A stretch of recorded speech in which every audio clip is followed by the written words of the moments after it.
was a crisp autumn evening in 2015 when Sarah Thompson, a 27-year-old graphic designer from Portland, Oregon, first noticed something strange.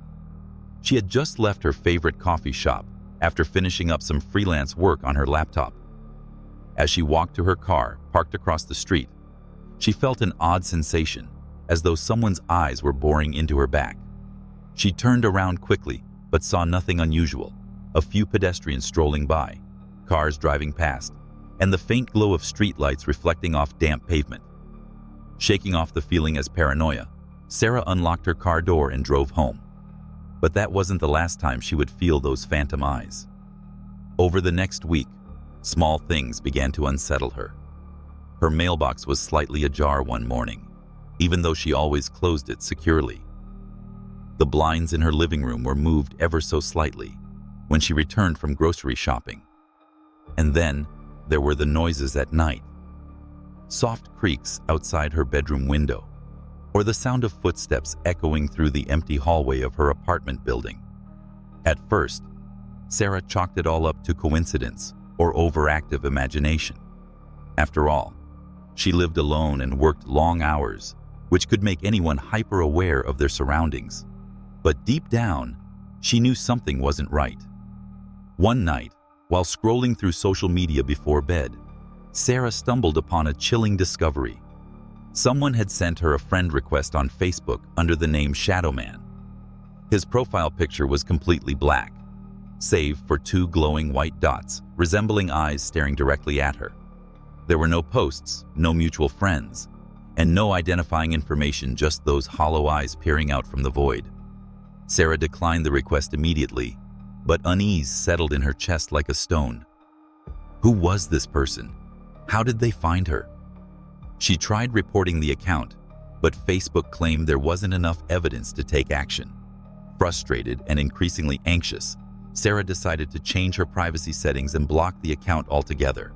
For a brief period, life seemed normal again. The strange occurrences stopped, and Sarah allowed herself to relax. That is, until Halloween night. She had spent the evening handing out candy to trick-or-treaters with her neighbor, laughing at the elaborate costumes and enjoying the festive atmosphere. When the last group of kids finally left, Sarah locked her front door and turned off the porch light. Exhausted, she climbed into bed without bothering to check her phone. Around midnight, a loud knock jolted her awake. Heart racing, she grabbed her phone and tiptoed to the living room. Through the peephole, she saw nothing but darkness. Another knock came, louder this time, followed by what sounded like muffled laughter. "Who's there?" Sarah called out, her voice trembling. No response. Summoning her courage, she opened the door cautiously. The hallway outside was empty, save for a single envelope lying face down on her doormat.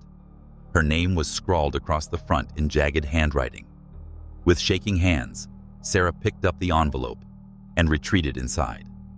Inside was a photograph, one she hadn't taken herself. It showed her sitting at the coffee shop where this nightmare had begun, sipping her latte and typing away on her laptop. But what made her blood run cold was the figure standing behind her in the background, partially obscured by the cafe's frosted glass window. Whoever it was wore a hooded sweatshirt and appeared to be holding a camera pointed directly at her. Written on the back of the photo in the same jagged handwriting were 3 words: "I'm always watching." Panic consumed Sarah. She called the police, who arrived within minutes and searched her apartment thoroughly. They found no signs of forced entry or any other intrusions, but they advised her to install security cameras and file a report. For weeks afterward, officers patrolled her neighborhood more frequently, yet nothing else happened. The silence only made Sarah more paranoid. Every shadow seemed menacing. Every unfamiliar face triggered suspicion. She started carrying pepper spray everywhere and avoided leaving her apartment after dark. Sleep became elusive, plagued by vivid nightmares of being chased through endless corridors by a faceless figure. Then, on December 14th, everything escalated. Sarah woke up to find her phone buzzing incessantly on her nightstand. It was 3:17 a.m. Squinting against the harsh glare of the screen, She saw dozens of missed calls and text messages, all from unknown numbers. Curious and terrified, she opened the texts. They read like a countdown. 3, 2, 1, and finally, now. Before she could process what was happening, her apartment's fire alarm blared to life. Smoke seeped beneath her bedroom door, thick and acrid. Panicking, Sarah threw open the window and climbed onto the fire escape, coughing violently as she descended into the frigid night air. When firefighters arrived, they discovered the source of the smoke, a pile of smoldering rags doused in lighter fluid stuffed into her kitchen sink. No accelerant had been used elsewhere, meaning the fire starter likely wanted to scare her rather than harm her, at least not physically. Among the ashes, investigators found another note burned nearly beyond recognition. Using specialized techniques, they managed to recover part of the message. "You can't escape me, Sarah." By now, Sarah's story had garnered local media attention. Friends and family urged her to move, but she refused. Running wouldn't solve anything, she reasoned. If this person truly wanted to hurt her, fleeing wouldn't stop them. Instead, Sarah hired a private investigator named Mark Harris, a grizzled ex-cop with a reputation for solving difficult cases. Together, they combed through every detail of her life, searching for clues about her stalker's identity. Their breakthrough came unexpectedly during a routine review of Sarah's old social media accounts. Mark noticed something peculiar. Several years earlier, Sarah had briefly dated a man named Ethan Cole. Their relationship had ended amicably, or so she thought, but digging deeper revealed a darker truth. Ethan had been arrested multiple times for stalking and harassment following their breakup, though charges were eventually dropped due to lack of evidence. More damning still, his online alias during that period? Shadow Man. Armed with this new information, Mark tracked Ethan down to a dingy motel on the outskirts of town. When confronted by police, Ethan denied involvement in the recent incidents, but admitted to keeping tabs on Sarah out of concern for her safety. A search of his belongings uncovered hundreds of photos of Sarah taken over the past year, along with detailed notes about her daily routines and habits. Ethan was arrested and charged with multiple counts of stalking, breaking and entering, and arson. While awaiting trial, he reportedly told a cellmate that Sarah belonged to him and that he'd never let her go, no matter what. Today, Sarah lives under a new name in a different city, constantly looking over her shoulder despite the restraining order and prison sentence handed down to Ethan. Though officially deemed safe, she knows better than anyone that true peace is elusive when you've been hunted by someone who sees you as theirs. Her story serves as a grim reminder. Sometimes, the most terrifying monsters aren't supernatural, they're human.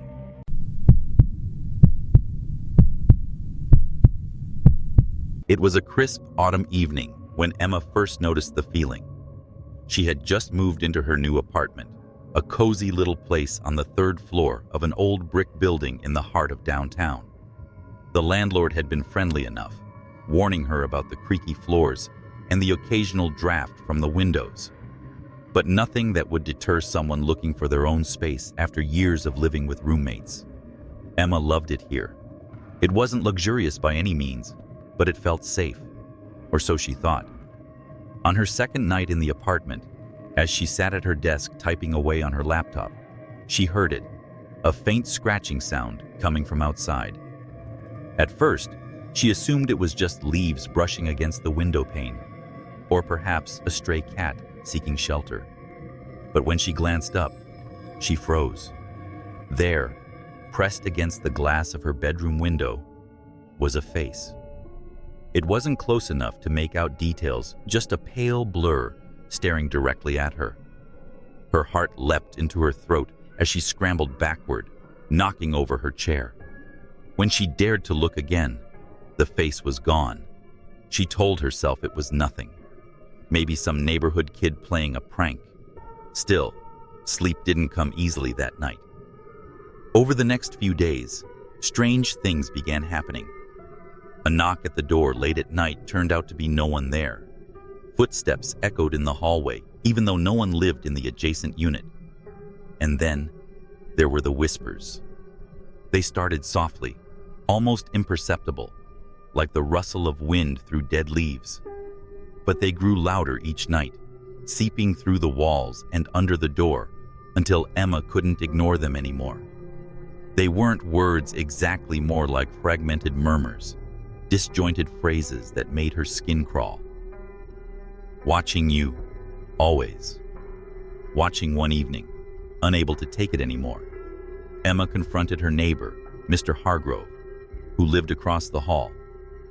He was an elderly man with thinning gray hair and kind eyes, the type of person who always greeted her warmly whenever they crossed paths. "Have you heard anything unusual lately?" she asked nervously. "Like voices?" Mr. Hargrove frowned. "Voices? No, dear. This is a quiet building.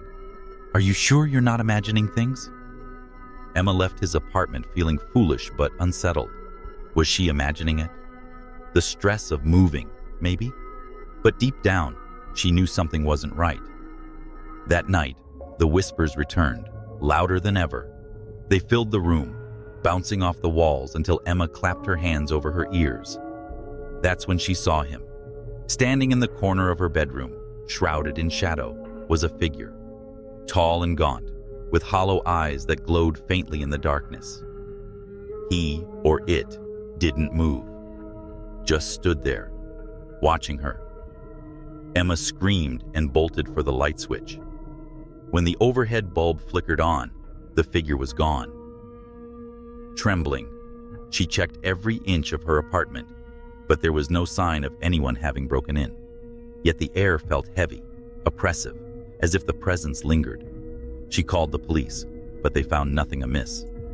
"Probably just your imagination," the officer said kindly, patting her shoulder. "Try getting some rest." Rest was impossible. Every time she closed her eyes, she could feel those glowing eyes boring into her soul. The breaking point came a week later.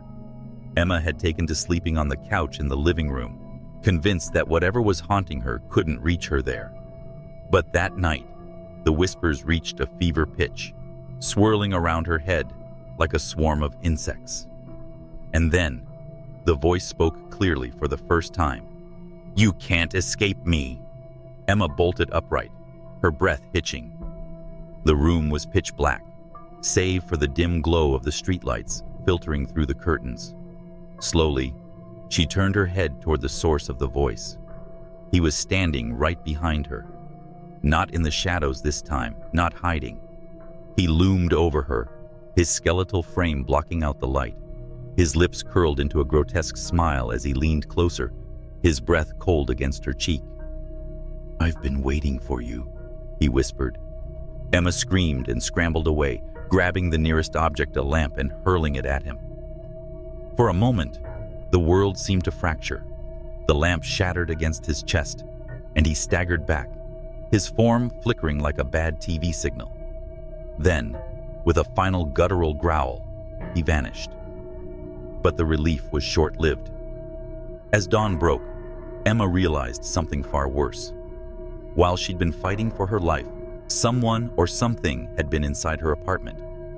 Drawings covered the walls, crude sketches of her face surrounded by jagged lines and symbols she didn't recognize. In the center of the largest drawing was a single word scrawled in red ink: "Mine." Desperate, Emma contacted a private investigator named Carter, recommended by a friend.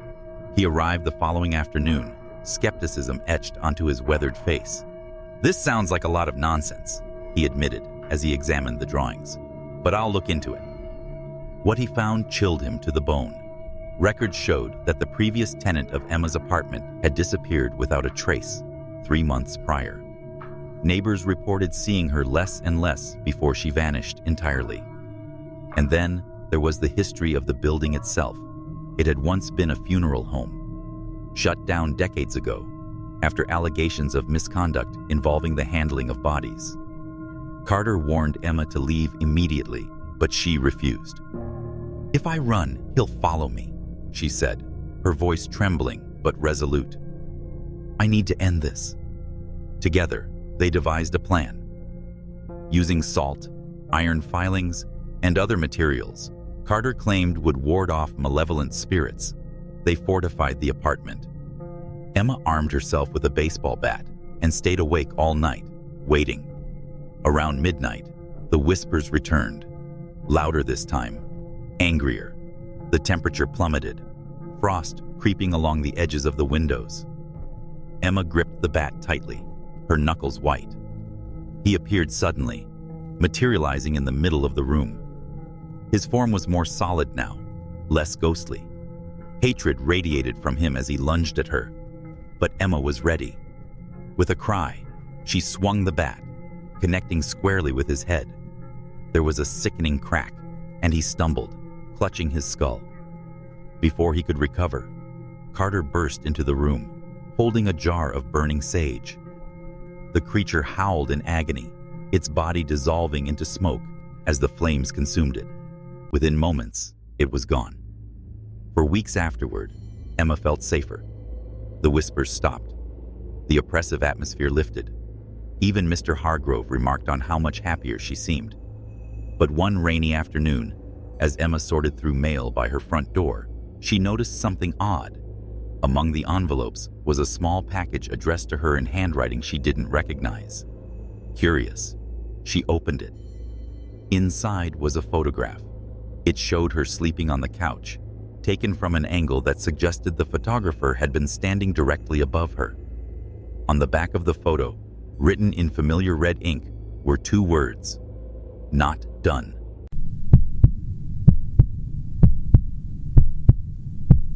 It started with a feeling, that nagging sensation of being watched, like eyes boring into the back of your skull. At first, Claire dismissed it as paranoia after all. She had recently moved to a secluded cabin deep in the woods of northern Maine. It was supposed to be her sanctuary, a place to escape the chaos of city life and focus on her writing.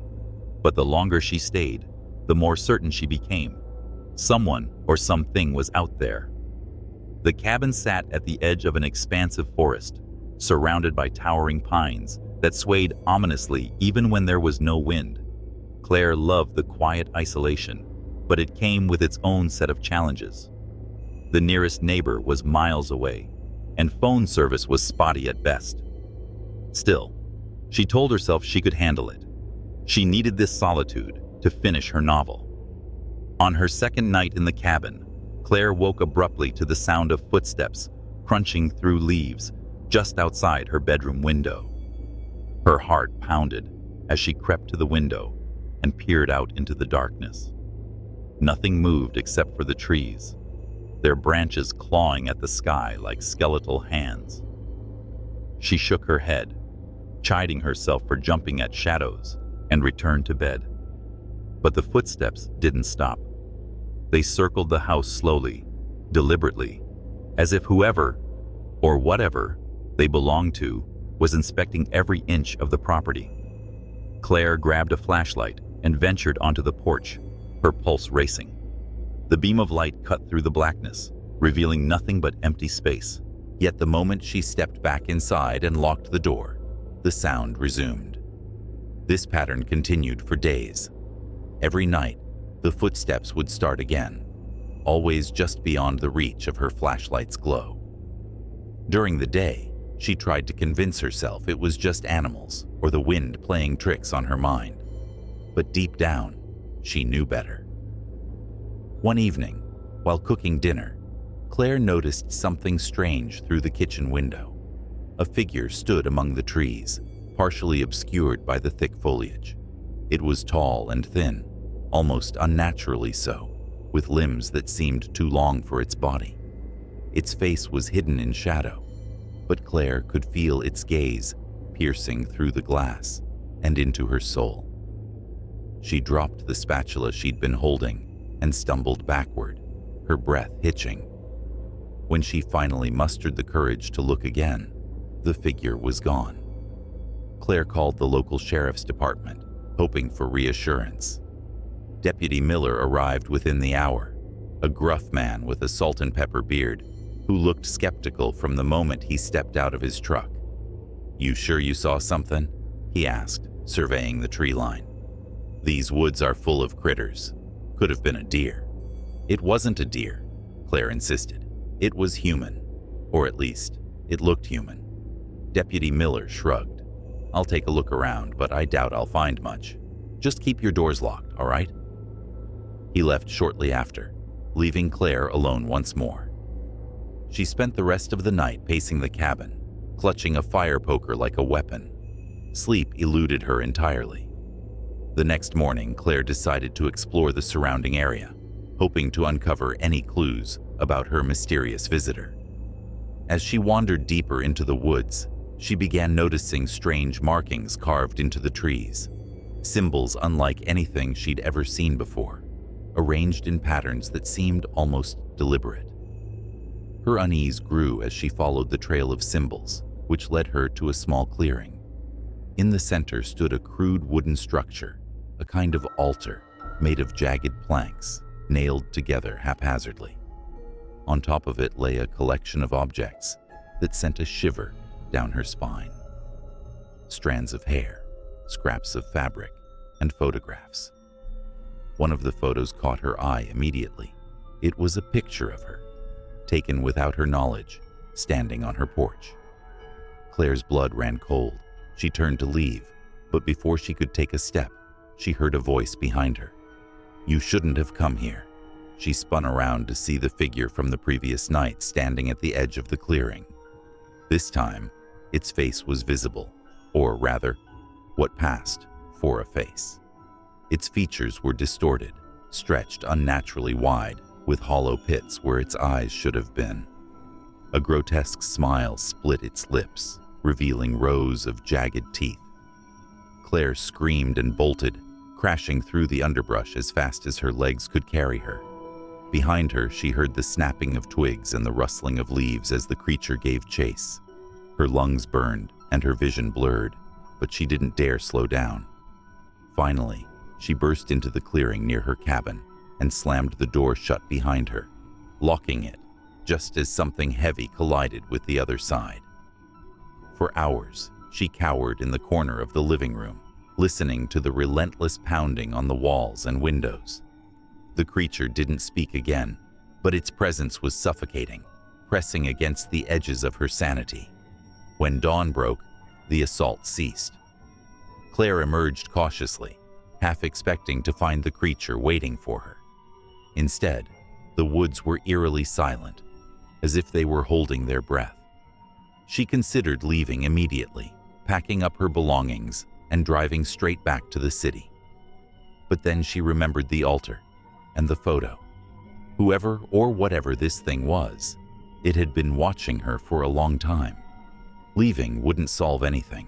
If she ran, it would only follow. Determined to fight back, Claire scoured the internet for information about the markings she'd found on the trees. After hours of research, she discovered references to an obscure legend about a forest spirit known as the Watcher. According to folklore, the Watcher preyed on those who ventured too far into its domain, stalking them until it claimed them as its own. There was no clear way to defeat such a creature, but one source mentioned a ritual involving fire and salt. Desperate, Claire gathered what materials she could find and prepared herself for another confrontation. That night, as expected, the Watcher returned. It prowled around the cabin, testing the windows and doors, searching for a way inside. Claire waited patiently, her nerves stretched taut like piano strings. When it finally broke through the front door, she struck a match and tossed it onto the pile of salt-soaked logs she'd arranged in the center of the room. The flames roared to life, casting flickering shadows across the walls. The Watcher recoiled, letting out an ear-splitting shriek as the fire consumed the air around it. For a brief moment, Claire thought she'd won. Then, with a final guttural growl, the creature lunged at her. Time seemed to slow as Claire swung the fire poker with all her strength, connecting squarely with the Watcher's head. There was a sickening crack, and the creature collapsed, its form dissolving into smoke before vanishing completely. In the days that followed, Claire felt a fragile sense of peace. The woods were quiet again, and the oppressive weight that had hung over the cabin was gone. She packed her belongings and prepared to leave, vowing never to return. But as she drove away, glancing in the rearview mirror, she noticed something unsettling. Standing at the edge of the tree line, perfectly still, was a figure, thin and gaunt, with hollow eyes that gleamed faintly in the sunlight. And though she couldn't hear it, she knew exactly what it was thinking.